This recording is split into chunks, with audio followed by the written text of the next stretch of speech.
Friends, welcome to Destiny commerce classes. आज के इस क्लास में हम लोग सीखेंगे कि किस तरह से जो ईपीएस का बिहार बोर्ड में प्रोजेक्ट बनाने के लिए दिया गया है उसे हम लोग किस तरह से बनाएंगे और किन बातों पर ध्यान रखेंगे। देखिए, जैसे कि मैंने किसी एक कॉलेज का यहाँ पर हमने ये डायग्राम लिया है। तो इस कॉलेज में जो है इतने सारे रोल नंबर वाइज जो है सभी स्टूडेंट्स को यहाँ पर क्या ये दिया गया है कि भाई आपको इस रोल नंबर से इतना को इस टॉपिक पे लिखना है। ये टॉपिक आपको कॉलेज में ही मिल जाएगा कि किस टॉपिक पे आपको जो है प्रोजेक्ट बनाना है।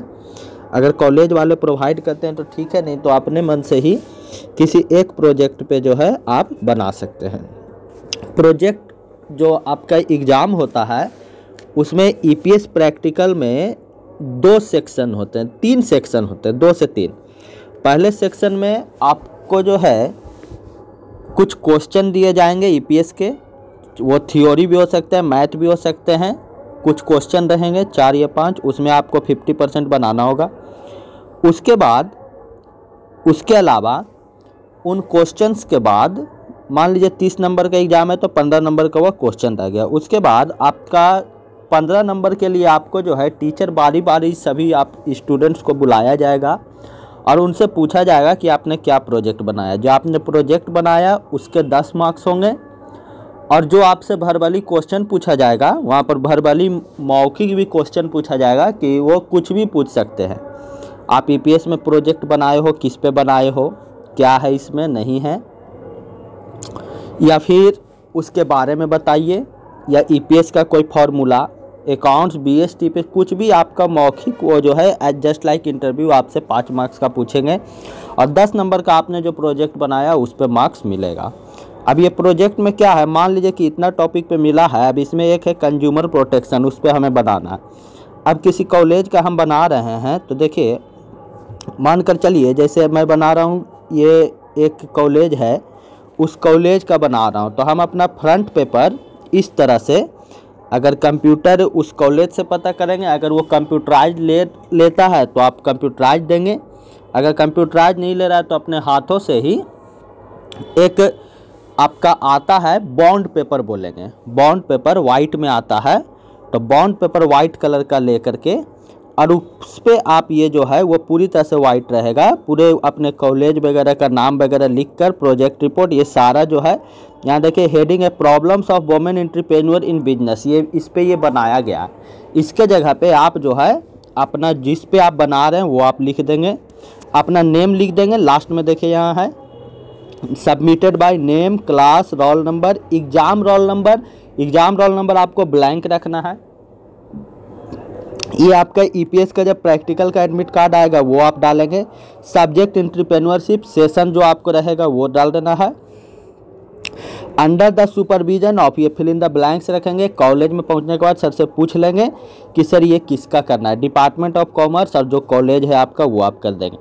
तो ये आपका सबसे पहले फ्रंट पेपर जो है वो बनेगा। ये काफ़ी अट्रैक्टिव होना चाहिए क्योंकि आपका जो होता है ना, first impression is last impression, मतलब कि पहला जो आप बनाइएगा वो आपका जो ये है वही आपका अंतिम होगा। यानी जो आप पहला सबसे बेहतर करेंगे, जितना बेहतर आप अपने फ्रंट पेपर को बना सकते हैं, है ना। बहुत सारे स्टूडेंट्स जो हैं वो अपने पूरे तरह तरह का वो अपना बनाते हैं, कई एक तरह का मार्कर पेन, तो ये अलग अलग ग्लिटर पेन वगैरह यूज करके बहुत ही आकर्षक बना देती है। कुछ उसमें आप आर्ट भी कर सकते हैं। ये फ्रंट पेपर बन जाएगा। फ्रंट पेपर बनने के बाद ये बॉन्ड पेपर थोड़ा वाइट पेपर ही होता है लेकिन वो हार्ड रहता है। आपको चार्ट पेपर नहीं लेना है, चार्ट पेपर दूसरी चीज़ हो गई। ये फर्स्ट पेपर हो गया। फर्स्ट पेपर के बाद जो है आप बनाएंगे सेकंड पेपर। सेकंड पेपर है एक्नॉलेजमेंट। ये आप क्लासमेट के पेपर पे बना सकते हैं, क्लासमेट के पेपर पे, या फिर हाँ क्लासमेट के पेपर पे ही आपको बनाना होगा। उसमें आप सारा ये चीज़ लिख देंगे, है ना। इसमें जो पर्सन का नाम है, जैसे यहाँ हमने लिखा डॉक्टर दिनेश प्रसाद सिन्हा, वो जो थे क्या थे, प्रिंसिपल थे, तो आप अपडेटेड अपने कॉलेज के प्रिंसिपल का नाम लिख देंगे। फिर डॉक्टर विनोद प्रसाद, ये जो है आपको ब्लैंक छोड़ना है, ये वहाँ ही पूछ कर लिख देना उस टीचर का नाम। और थैंकफुल टू जो और ईपीएस के टीचर होंगे जिनके लिए आपने बनाया वो लिख देंगे। योर्स फेथफुली, अपना नाम, class Icom second year, class roll number जो कॉलेज से रोल नंबर अलॉट हुआ है, सेशन लिख देंगे, नीचे कॉलेज का नाम लिख देंगे। ये एक्नॉलेजमेंट होता है कि भाई मैं आपको धन्यवाद दे रहा हूँ कि आपने हमें प्रोजेक्ट बनाने का अवसर प्रदान किया। इस पेपर को आप क्या करेंगे, इट इज़ सर्टिफिकेट। रूल है कि प्रोजेक्ट होने के बाद आपको ये सर्टिफिकेट पे वो साइन वगैरह करके लौटा दे या बाद में लौटा दे। आप इसे जो है कैफे से टाइप करवा लेंगे इस तरह का डिजाइन में कि सर ये टाइप कर दो, और ये टाइप वहाँ से करवा लेंगे और ये टाइपिंग रहेगा, है ना। आपका प्रोजेक्ट ऐसा होना चाहिए कि मिक्सअप हो। हाँ, बंदे ने प्रैक्टिस किया है, बंदे ने अपना आर्ट भी दिया है, दिमाग भी लगाया है, यहाँ से टाइपिंग भी करवा कर लगाया, हर तरह की चीज़ें क्रिएटिविटी भाई बच्चे ने की है।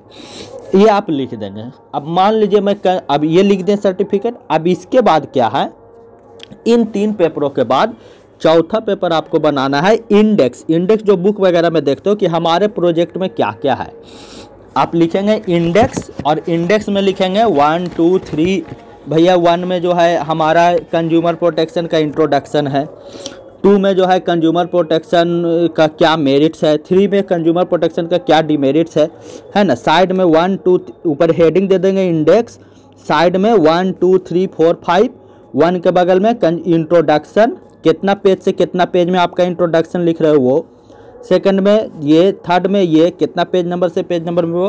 तो आप मतलब समझ रहे हैं 3 पेज के बाद चौथा पेज ये आपको करना है, दैट इज इंडेक्स। इंडेक्स कर लेते हैं आप, तो उसके बाद आइए, इंडेक्स जब आप कर लेते हैं तो उसके बाद आइए, हाँ, इंडेक्स के बाद अब जैसे कंज्यूमर प्रोटेक्शन आपका है, तो आप इसमें इंडेक्स में क्या लिखेंगे, यहाँ देखिए, यहाँ फर्स्ट में है इंट्रोडक्शन, यहाँ है ना फर्स्ट में इंट्रोडक्शन, इसमें इतना आपका लिखा जाएगा। सेकंड में इंडेक्स में ही लिखेंगे, सेकंड, फर्स्ट में लिखेगा इंट्रोडक्शन। अब लिख रहे हैं क्लासमेट के पेपर पे जितना पेज में लिखाया, तो आप लिख देंगे इंडेक्स में 1 इंट्रोडक्शन, पेज नंबर इतना से इतना, 2 meaning of consumer protection, page number इतना से इतना, 3 need and importance of protection, page number इतना से इतना, है ना। उसके बाद 4 में आ जाइए, यहाँ नीड इम्पोर्टेंस खत्म हुआ, 4 legal protection to consumer various, है ना। उसके बाद फिर आ गया ये 5 ये लिख देंगे consumer protection act 2019, 6 consumer rights, और सब में पेज नंबर लिखते चलेंगे कि इतना से इतना पेज में लिख रहा हूँ। 7 consumer responsibilities, 8 ways of means of consumer protection, 9 main provision of consumer protection act 2019, 10 redressal agencies under the Consumer Protection Act 2019, 11 role of consumer organisation and NGO, है ना। और बस इतना। 11 इंडेक्स में नंबर लिख देना है, साइड में आप बुक में नहीं देखते हैं कि आगे आपके बुक में कौन कौन से चैप्टर में कितना कितना पेज में, उस तरह से ही आपको भी इंडेक्स कि सर आगे जो हमारा प्रोजेक्ट है ये इतना से इतना है। अच्छा, एक लास्ट जो है आप कंक्लूजन जरूर लिखोगे। कंक्लूजन का इंडेक्स में नहीं, कंक्लूजन में आप लिखेंगे, कंक्लूजन में कि अभी भारत में कंज्यूमर प्रोटेक्शन की क्या स्थिति है और इस पूरे चीज़ों का क्या एनालिसिस है ना। ये आपको 2 पेज का लिख देना है। कुल मिला जुला करके आपको, अब जैसे सर आपने तो कंज्यूमर प्रोटेक्शन बता दिया, अदर का बताइए। अदर का आप नेट पे सर्च कर लेना है, उसी से भाई 10 से 20 पेज, चलिए 15 पेज भी लिखते हैं तो काफ़ी है, लेकिन एटलीस्ट 20 से 25 पेज होना चाहिए। 5 पेज तो आपका यही हो गया, 3 पेज आप ये लगा लोगे जो फर्स्ट 3 पेज हमने बताया, और बाकी का 2 पेज कंक्लूजन हो गया, 5 तो यही हो गया। 20 पेज आपको लिखना, एक इंडेक्स ही हो गया। लीजिए 24 पेज आपको जो है लिखना होगा। 24 नहीं लिखते हैं, 15 जरूर लिखें, और पूरा नेट से सर्च कर करके एक प्रोजेक्ट बना ले और ये आपका बन जाएगा। कॉलेज में सबमिट कर दे, आपको फर्स्ट क्लास एक अच्छा नंबर मिल जाएगा, है ना। तो इस तरह से आपको करना है। तो इस तरह के वीडियोज में मैंने आपको how to make project of your college for EPS practical exam मैंने आपको बताया। आगे भी आपकी जैसी ज़रूरत होगी उस अनुसार मैं आपको मदद प्रोवाइड करता रहूँगा। चलिए, थैंक यू।